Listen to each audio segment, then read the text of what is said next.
Hey everybody, and welcome to Kurt's Angle, the debut episode. It's me, Kurt Johansson, who you may have heard on Ringsider, formerly known as Wrestle Thoughts Podcast. And today I'm starting my first ever solo show, Kurt's Angle. Now, I'll also be doing Ringsider still.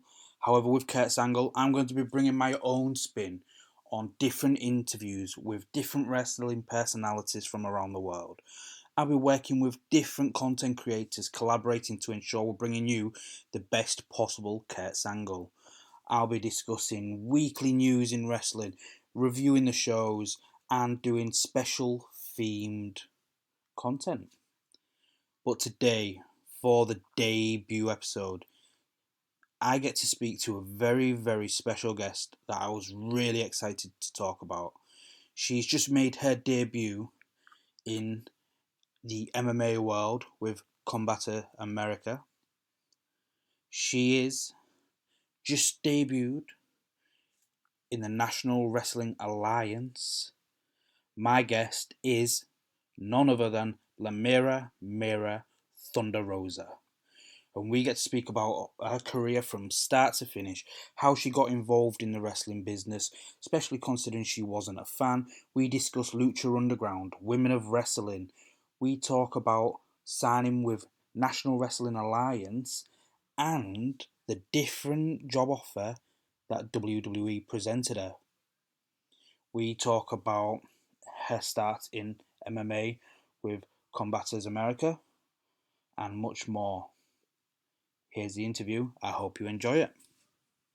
And here is our special guest of today, La Mera, NWA's Thunder Rosa. Thunder Rosa, thank you for joining us. What's up, guys? Yeah, really happy for you to be here. We've got quite a lot to talk about today. And yeah, I want to start off with MMA. Yeah. So, just recently seen, you made your recent debut at Combate Americas, is that correct? Yes. So, first of all, you're known for wrestling. What made you want to go into the world of MMA? It was just honestly something that I wanted to try, and the idea started running in my head at the beginning of January, and then I knew at that point, after I decided to go for it, that I should have started training full time on MMA in January. But things happen for a reason. The way that they happen, the fight happened on Friday. It's now you guys can see it on YouTube. Was not what I was expecting as far as like the results, but given the fact that I only been training for about 6 to 7 months, like full time MMA, I'm really proud that I stood there and I went the distance. There's a lot of things that I need to work on, definitely. And that's what I'm going to be focusing on for my following fight. I want to look completely different than how I looked on this fight. But I just want to thank, as you can see in the back, all my sponsors, the gym that I train with for being so supportive and being there for me. And also Combate Americas for, pushing this fight so much and giving me a great platform. It was pretty good. I had a lot of fun. Nandine was really fun to fight. I think the last round I was laughing, smiling, because we're psychopaths like that. Because we're having a good time, and as you can see, I got a little cut right here. I think it was like the most damage I got, and because of the cut, I got black eyes. But other than that, I'm full complete. And my utmost respect to every single fighter that steps in the cage. It definitely takes a lot of guts and a lot of commitment, a lot of dedication, a lot of passion to follow this career. Like this is by far one of the most challenging things I ever done in my life, physically, mentally, and spiritually too. That's great. Like I've never really heard somebody saying she was really fun to fight with, that you're smiling at in the rounds, but Combate Americas is the leading MMA mixed martial arts in Mexico. So how was it to make your first like pro fight for that company? Can you repeat that question again? So with Combate Americas being the leading MMA in Mexico, how was it for you to make your pro debut for such a company? Okay. Well, I don't want to say it's just in Mexico. I want to say in Latin America, and Okay. also in the United States. Combate Americas is the leading company that supports Hispanic fighters. It was an honor to do my pro MMA debut there because, they support Latino fighters and Hispanic fighters, and as well as women Yep. fighters. And you don't see that very often. I mean, they just did a La Reina de Reinas, which is a fight just with women in Los Angeles last year. So for me, a company that supports women in general, it's very important. As you know, my husband and I, we started our own almost all female company called Sabotage before in California. And for us, giving the spot to women in the card is very, very important because although now there's a lot of companies that are running that women companies that are running, I don't feel like we still have the same level ground in wrestling and in MMA too. So for me, it was an honor, and the fact that my family in Mexico was able to see this live, it's incredible. It's such an incredible experience. I think most of a lot of my family were able to see this more than some of my matches in pro wrestling. So it meant a lot, and I'm really excited that I'm going to be working with them for the next 2 years. And this is just the beginning. Yes, again, um, I want to make sure that people understand. I know I have a lot of shortcomings as a fighter, but that's why I'm training all the time, and it takes time to get better. Just like with wrestling, I've been wrestling for 6 years. I wasn't good my first 2, 3 fights or my 2, 3 matches, but with time, things got better because I have the heart and I have the dedication to continue to pursue this. Oh, brilliant. You mentioned how hard it is, and I watched your interview with Joe Galley as well, where you was on about sometimes you're just crying because of how exhausting it is, and your coach is like, stop crying, stop crying. So to balance your MMA training with your professional wrestling, like you're really busy with wrestling, how is it you manage to balance those at such a high level? Well, it is very challenging because I have to find gyms that I can train at when I'm traveling for weeks. Definitely taking this fight in November, it was very challenging because I was very busy. I was traveling all the time, and I wasn't traveling just 2 days. I was traveling 10 days, and I had to find the time, um, good gyms that I can work with, and it was hard to balance because there was days that I didn't sleep. There was days that you eat very little, and you just keep like gaining weight while you're trying to lose weight because of the flights and stuff like that. So that's why on this next fight, I'm gonna focus a lot more on trying to get my bookings close to home instead of traveling so much. Yeah. But I'm happy right now because the NWA is allowing me to pursue this too, and it's making it a little bit easier, and they understand how demanding this is. But it also it helps me with the character that I'm portraying in NWA, right? Because I'm a hammer in that place. You are playing a badass, and I'll skip over the NWA part. I want to close with that essentially, because it will be part of our NWA Powercast. But just for the last thing with MMA, as a two-sport athlete, which we can call you now, what similarities and differences are you seeing with MMA and professional wrestling? Well, one of them right now is definitely, I feel that people that have been the most successful or that have had the most spotlight are characters in MMA. I mean, a perfect example, you see Cyborg. She comes with a face painted, and she Yep. like really is big. She's been doing it for so many years, and she's very outspoken. She can talk on the microphone. She speaks her mind. So that's very important. That's number one. Mass Vidal, Nate Diaz, they could pumps on each other. They pump their fights. You know, uh, the entrance, how they enter. That's very important too. And I think that is really hard for some fighters because they're not used to like so many people watching and the pressure, and that can break them. That's one of the similarities with pro wrestling. That's one of the things that it helped me a lot because I completely was focused on on the fight and not so much focus on the people because I'm so used to that. Other similarities, the amount of training that you need in order to be a proficient and a decent fighter takes a lot of time. It's just with wrestling too. So I think that really helped me with being so consistent and just giving my all because I always been that way since I started wrestling and now with MMA too. Like I just don't want to be the pro wrestler that turned into a fighter and like that I can bring the show and I can cut from. No, I want to be a good fighter. Yeah. You know. Oh, it's great to see how NWA are supporting you with this as well.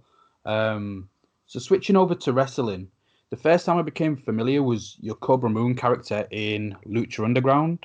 Yes. Now, I know the contracts and stuff was quite a big thing that was going, but I just want to know like your best experiences with Lucha Underground. Like when you look back, what did you enjoy about your time there? I think I will say working with the best at the time. It was like Rey Mysterio, Chavo Guerrero, and there's so many people.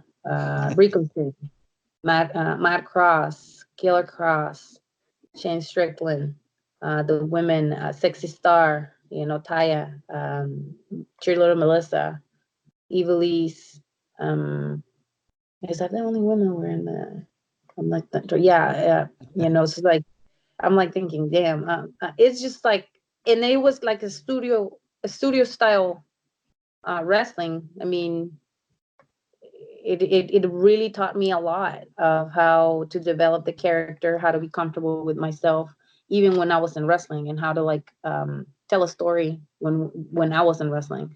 Which now, when you see me coming through the curtains in NWA, it's just like I'm so comfortable with myself.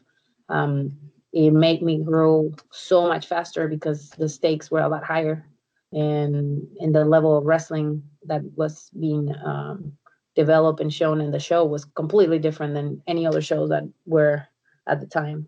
You know, I just learned so much, and that was like a lot of the positive. It was like how I was able to see how people that were been in the business for decades were able to like put A+ match, and they were so uh, through and through with everything, and everything looked so perfect that you nearly needed no editing. Yeah. It was first time I saw it, I was like, holy shit, this is completely different to anything I saw.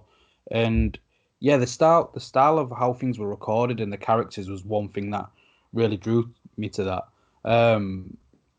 So what's the current situation like? If Lucha Underground were to do another season, could Cobra Moon return? Not Cover Moon. I mean, they can get another Cover Moon, but they're not gonna get the original. Yeah. Yeah, I mean, I am out of the contract. I've been out of the contract for, I don't know, almost a year now. I mean, Yeah. that was a huge step for me. I was kind of a little scared because there was nothing. I had nothing, no offers, nothing. I was in limbo, had nothing offered to me. No overseas, nothing, man. I was like, man, well, if I get this out, whatever.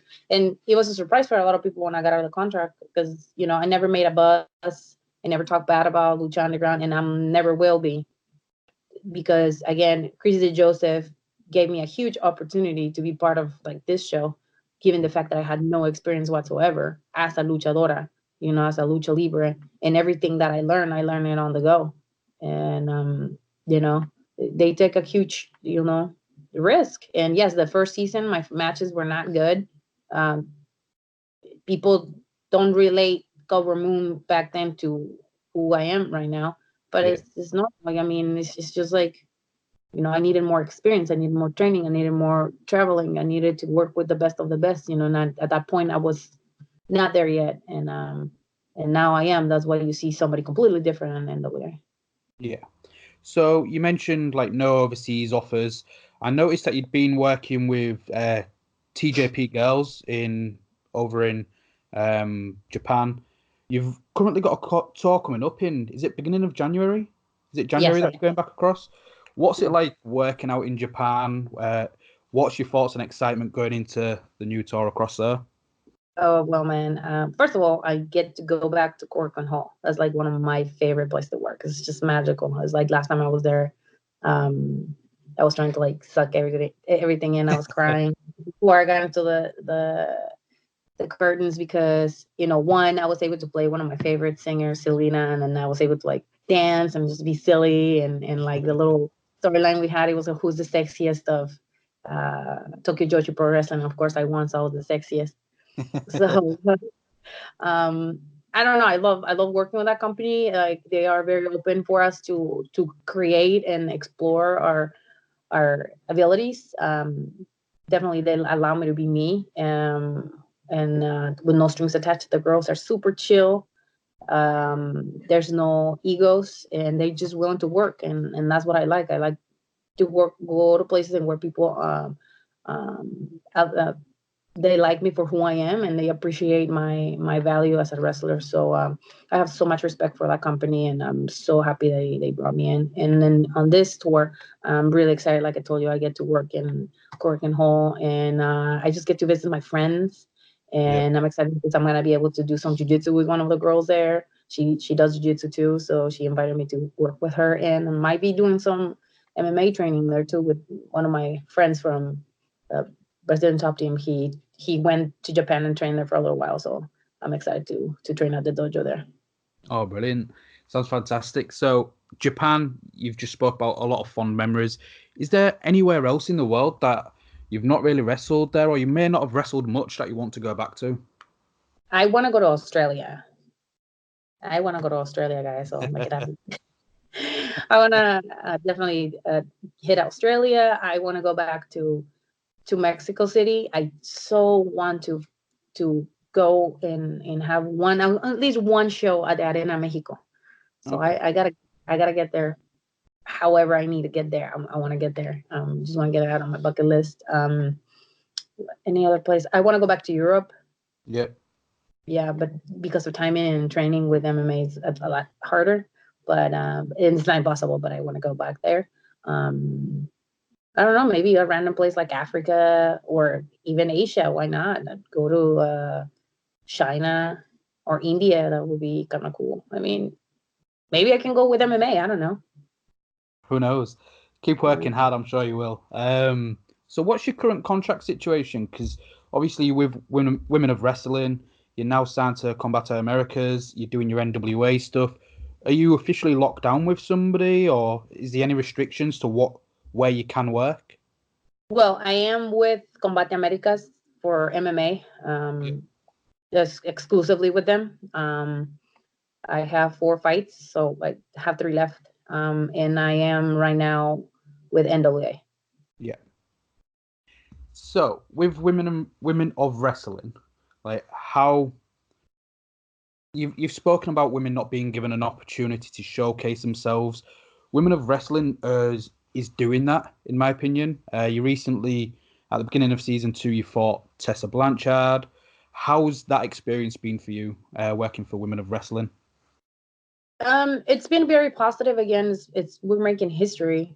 Uh, like it is hard to like get where you want to be, I guess, because like of the storyline. So it's really hard to like for me to on that season to like add more than 4 matches, which is okay, because of the storylines. They have their own thing, Yeah, and that's it. So I had three matches, and one of them was with Tessa Blanchard.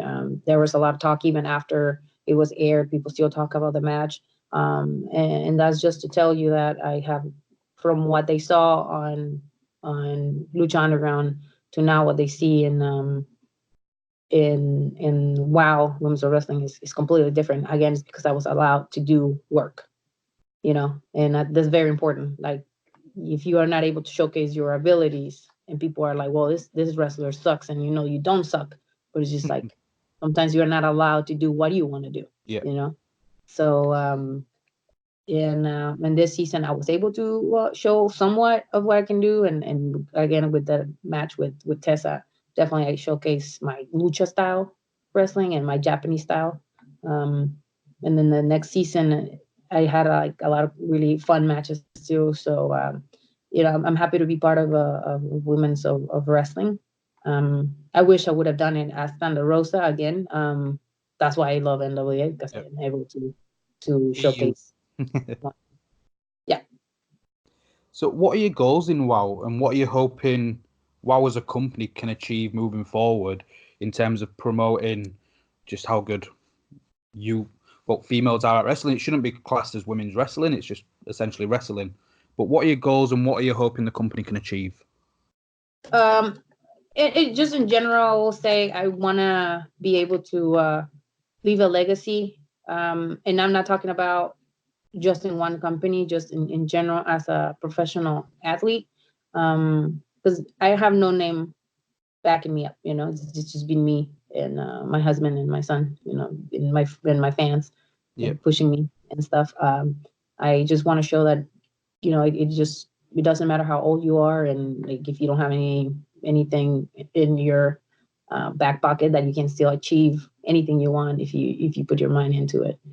So that's what I want to show to the world, no matter where you come from. And I think for next season, you guys will see with the story with Serpentine. What It's very, very similar to what I'm talking about. Now, looking forward to seeing it. So you've done a lot of work with Ring of Honor. You've done a lot of work with Arrow Lucha. What stuff are you doing with Arrow Lucha at the moment? Because I know they was doing like some TV tapings in Nashville before, and I keep seeing on their Twitter feed that they're still doing a lot of live events. How regular are you working with Arrow Lucha?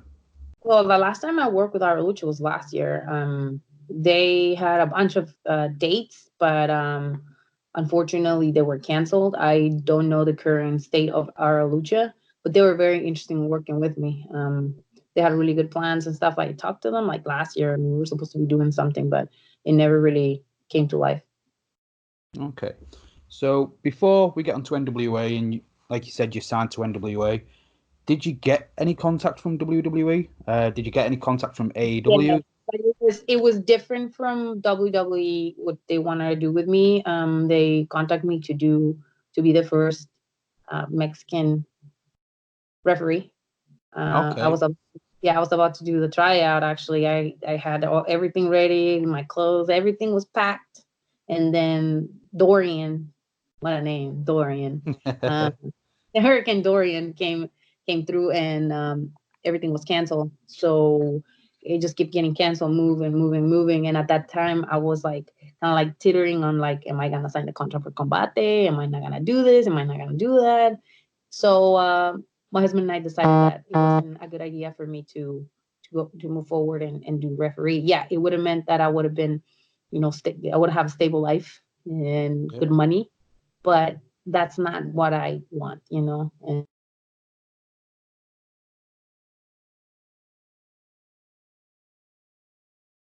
sorry, I'm getting phone calls. I should There we go. have. So we decided not to go, and I told them that I was very thankful for the opportunity that they were offering me, but at the moment I was not ready to do that. And I said no. Then I signed a contract for Combate Americas, and then that Friday, NWA contacted me and they were like, "We want you." So that was a And, big week for you then. What but was yeah, what was your emotions when you signed with Combate Americas and then NWA coming at the end of the week and be like, "Hey, we want you too." I was like, it was meant to be that way. I know Yep. like everything has been lined up in a certain way, and I think we call those good things in our lives sometimes without not knowing. I mean, one door closes, another one opens. It's Yep. always been my mantra, and it's always been like, yeah, man, I didn't get that opportunity, but it wasn't for me. Yep. So and with that said, like I was like, oh my god, this is gonna be pretty awesome. And like again, the fact that I'm able to do MMA and wrestling, it's pretty dope. Dope indeed. Selfishly, I'm glad you closed that original door because you're a badass. You'd have knocked out half the roster anyway. So refereeing, selfishly, I like to see what you're doing at the moment, especially with NWA. So coming into NWA, how the studio, it's so authentic. It's like you've gone into a time machine and you've gone back to the 80s essentially. How does it feel to be just in that environment at the moment? Well, when I came in, I was like, because I'm so used to like the over the top things with Lucha Underground, right, with the studio and stuff, Yep. and then with WoW, it's also very like 80s style, flashy, glish looking. And Yep. this one was like the ring, the NWA, very like plain, and then the back it was very old school. So I was like, man, this is pretty awesome. I remember texting my husband and text one of my best friends too, and I was like, "Hey, dude, look at this!" And he was like, "Man, this looks like the '80s. This is so cool." And I started watching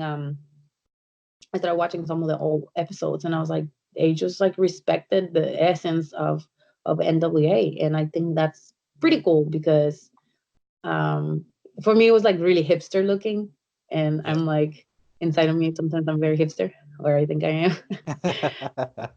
I really enjoy it, and then when I started watching the matches the first day, because the first day I didn't really wrestle, I really enjoy it. I watched the whole entire show right next to Billy Corgan because I wanted to see what he sees. That's one of the things that I learned on Lucha Underground. I used to sit with the editors and the writers in the control room, and I used to hear what they were saying, like what they were looking for, what um what they wanted to see. So that's a way that you learn even more because you kind of like understand what your bosses wants and what their vision of your character or of the story that they want to portray looks like. So I sat there the whole entire night and watched every single match, and I was just blown away. Do you find yourself becoming a fan? Like you've just spoke with so much passion of the setup and how authentic it looks. You're sitting there with Corgan. Is there times where you're like, nope, I've got to be professional, but the fan is coming out when you're watching all those matches? I mean, I pop for some of the moves. I pop for some of the lines that some of the guys are saying. Um, it's more I admire the art and the beauty of wrestling and Yeah. what we're putting on TV right now. That's what's most important more than me fangirling on things. I mean, this is gonna sound stupid, but I don't know. Um, I was never a fan of wrestling when I grew up. So Okay. a lot of the old school people that come in, and even my husband was like, "You don't know who this person is?" I was like, "No, sorry." That's where I'm working. I have to learn the story and the history of it. So that's why he sits me down when I'm not working or I'm not doing MMA, and we watch old school wrestling. So I know who the champions were, where they come from, where the storylines were, and stuff like that. And then also my friends were like, give me a list of things. It's like, girl, you need to know this, and that, and that. So that's why I appreciate the essence of things more than me being a fan. Yeah. So, if you weren't a fan growing up, what got you into wrestling? When did you become, actually, I'm going to start training to be a professional wrestler? When did that happen? Um, I attended shows with my husband in Oakland, California. We were both working in very stressful jobs and where we had to restrain kids because of their mental health problems and stuff. Yep. So wrestling was my out of everything. It entertained me. I was able to yell. I was able to curse at the wrestlers, and in the theatrics of wrestling was what got me into wrestling. But the fact that you were able to also be athletic got me into wrestling because I was never able to um, be an athlete myself because of the lack of support or the lack of money at home in Mexico. So wrestling was like for me to tell my parents, "Hey guys, guess what? You didn't let me do soccer, and now I'm gonna be a professional wrestler. Woo! You can't do nothing about it." And then so that was one. And then my husband really loved wrestling, and he's the one who was like, "I think you're pretty athletic. You should try it. Just go for it. You have nothing to lose." And that's when we do things. That's how we do it. Is like, I think you can do it. It might be hard. Might get busted, but you know, you get up and clean your bruises, your blood, and keep moving forward. You can do it. That's what we're doing, and that's how I started doing wrestling. So, who was so is your husband's pushed you, like, yeah, you can do it, you can do it. So, what was the first training school you stepped in? Who was it that was coaching you professional wrestling? APW in Hayward, California. It was owned by Roland Alexander. That's where I first went, and I was supposed to be training there. I paid in full for my training, but he passed away, and I lost all my money, and I had to find another school. So one of the referees, Sparky Ballard, opened Gold Rush APW boot camp, and the trainers were Dylan Drake and Matt Carlos, which I am so thankful that they were my original trainers because they were so hard on me, and they knew I had so much passion for the business, and I was like I told you, like every time I do something, I go 1,000%. I dig deep, and I just go for it. And that's what we did. We were volunteering, tearing rings up, putting rings together, learning about the business when Roland was alive. So I was just asking a gazillion questions. And we learned so much before I even stepped into the ring. And by the time I stepped into the ring, it was because I earned my spot in the ring. And that was by training really hard, by respecting my trainers, and by respecting the business, you know. But I always had like another perspective of the business because of, again, I was not a fan. Yeah. My thing, it was a lot of like, to me, one of the most important aspects of being a wrestler was to be entertaining and to connect with the fans. Because if you didn't connect with me, I wouldn't give no shits about you, or I wouldn't. No, I'm serious. I Yeah, it's wouldn't even. true. I wouldn't even pay a. I wouldn't pay a penny to see the show. But if there was somebody that was interested, oh man, I would have paid a plane ticket. I would have paid for a hotel room, and I would have paid for a ticket so I can see that person. You know. Yeah. So that was ingrained in my head. If there's no emotional connection with your fans, fans are not gonna come and see you because they're not gonna give a shit about you. No, I have to agree. Like, especially with like AEW, I've never been to America for say WWE, but when they did All In, I was like, actually, I'm going to do it. I'm going to go to America for the first time. Flew from the UK to Chicago, and that is because of the connection like Cody Omega, the Bucks have with their fans. So 100% right. Like, if you can connect with people, people will do anything for you, especially in the wrestling world. It can be the best. The community can be the best place, but the worst place at the same time. But a lot of the time, it's the best. So going back to sitting next to Billy Corgan, what's it been like working with Billy and Dave Lagana? Oh man, they're so much fun. I love it. They have such a interesting way to like run things, and like I said, they have their own view of things. And if you are able to interpret what they tell you to do, it's magic. They made magic. Lagana is like a genius on editing, and like he's so fast and doing stuff. Like for me, like I was fanboying big time when I was sitting right next to Billy, because when I was little in Mexico, I used to listen to his music. Man, I can't believe I'm working with Billy Corgan. Oh shit, like I still felt like, man, I can't believe I'm working with Billy. Like he's super chill, and I don't know, it's different. It's like, again, I've worked with many different people, many executive producers, like with Lucha Underground.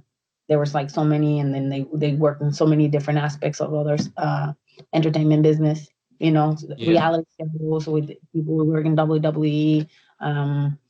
What other stuff they used to do? Movies, and then with like WoW, David McClain, which is a character by itself.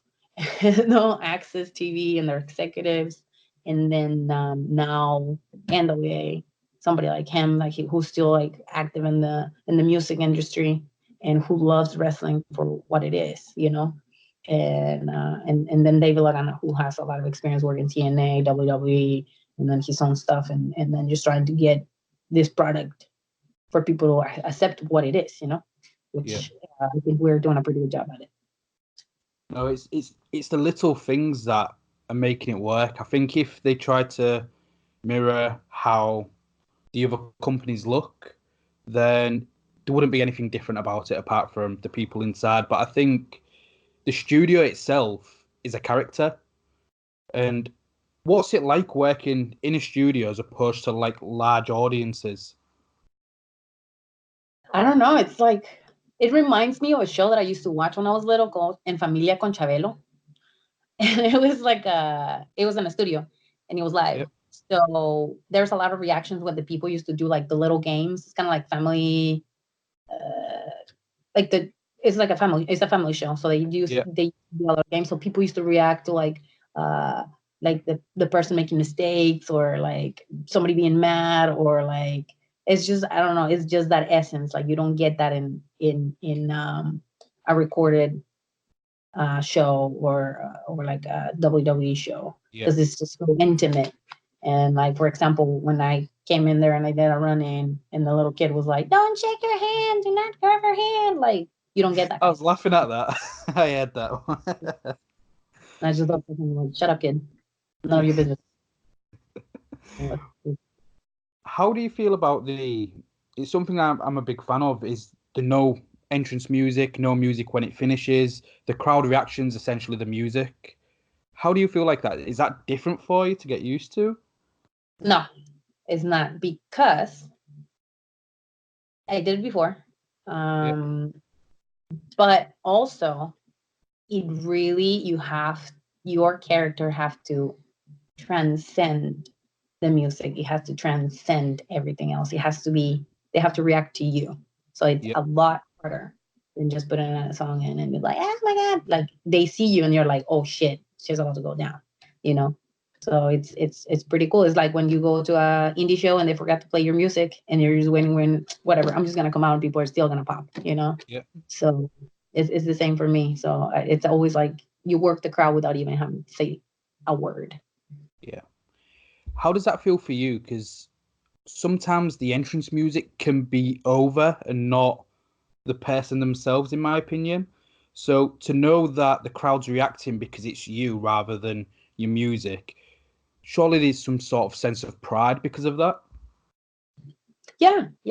I mean, that means that your character is what they're like invested on, not on music, not on your gear, is like you.